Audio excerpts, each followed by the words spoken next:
जिसकी डंडी का मुख अशोक सुंदरी की जगह पर हो, उसे चढ़ाकर एक लोटा पानी उत्तर की ओर मुख कर कर चढ़ाना प्रारंभ कर देना।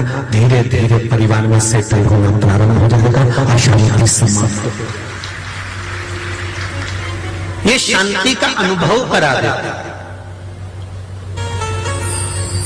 बेलपत्री की डंडी का जो मुख है, बेलपत्री की जो डंडी होती है उसका जो मुख होता है, अगर उसको अशोक सुंदरी वाली जगह पर शिवलिंग पर चढ़ाए और अशोक सुंदरी वाली जगह पर उसका मुख है और आप उत्तर की ओर मुख कर कर जल चढ़ा रहे हो, तो ये निश्चित है उस घर में कितना भी क्लेश मच रहा होगा, लगभग आधे घंटे के अंदर उस घर में शांति हो ही जाएगी। सबका आपस में प्रेम बढ़ जाएगा, क्लेश नहीं रहेगा। थोड़ा समय अगर संघर्ष का आ सकता है, ऐसा नहीं है कि संघर्ष का समय नहीं आता, ऐसा नहीं है कि संघर्ष का समय नहीं पहुंचता, आता है। मनुष्य जीवन है, मानव का शरीर है, दो कारणों से मनुष्य का शरीर मिलता है, एक भोग भोगने के लिए, दूसरा भजन करने के लिए। ये मनुष्य का शरीर ही दो कारणों से मिला है कि कर्म का भोग भोगो, जो पूर्व में कर कर आयो वैसा भोगना पड़ेगा तुम्हें। तीन जल की महत्वता कही गई है अभिषेक में। पहला तीर्थ का जल। कौन सा जल है? तीर्थ का जल।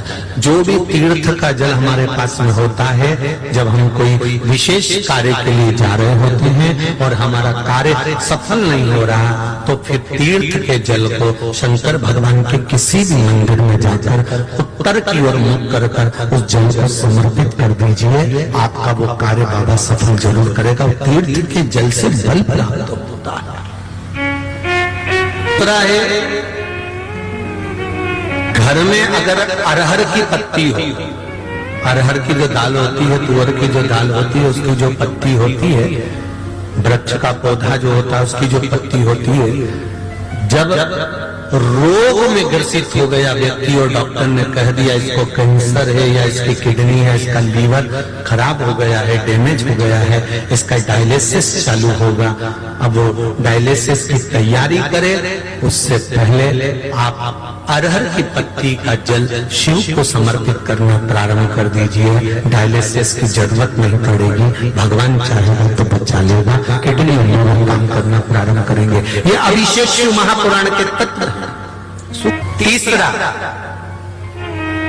जिस देवालय में दर्शन करने जा रहे हो, महाकाल गए हो, कली भेदनाथ आए हो, काशी जी गए हो, या आप जहां पर भी भीमा शंकर, कृष्णेश्वर आदि आदि जितने तीर्थादिक मंदिरों में शिवालय हैं, उन शिवालय में अगर दर्शन करने गए हो, तो वहीं उसी शिवालय के पास में जो मंदिर हो, उस शिवालय के पास में जो हाथी, जो हैंडपंप, जो बावड़ी, जो कुआं, जो तालाब हो, वहां का जल लेकर भगवान शंकर को समर्पित कर देने से विद्वत्ता प्रबल हो जाती है। संबंध नहीं हो रहे हो, संबंध नहीं जम रहे हो, तो जहां शंकर का मंदिर हो उसके पास में कोई हाथी, कोई हैंडपंप, कोई कुआं, कोई बावड़ी, कोई तालाब हो, तो एक लोटा जल लेकर आधा शिव को चढ़ाकर आधा जल बेलपत्री के वृक्ष के नीचे से चढ़ा देने पर जिस संबंध के लिए चढ़ा रहे हो कि यहाँ संबंध होना चाहिए, वो संबंध जोड़ता है,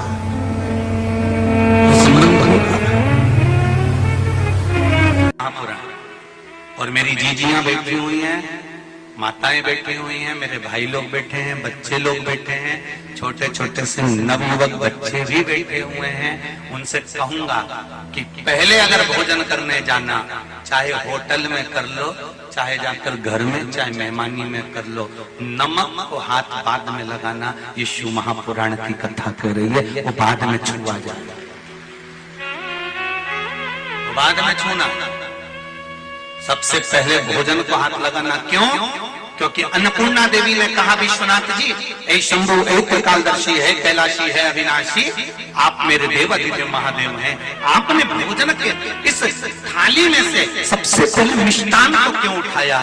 तब मेरे शंकर भगवान कहते हैं, अन्नपूर्णा, जब संसार में रहने वाला, मृत्यु लोक में रहने वाला मनुष्य भोजन की थाली में से, अन्नपूर्णा की थाली में से मिष्ठान लेकर अपने मुख में रखता है, तो उसके पूर्वजों को पिंड की जरूरत नहीं पड़ती, वो अपने आप पर जाता है।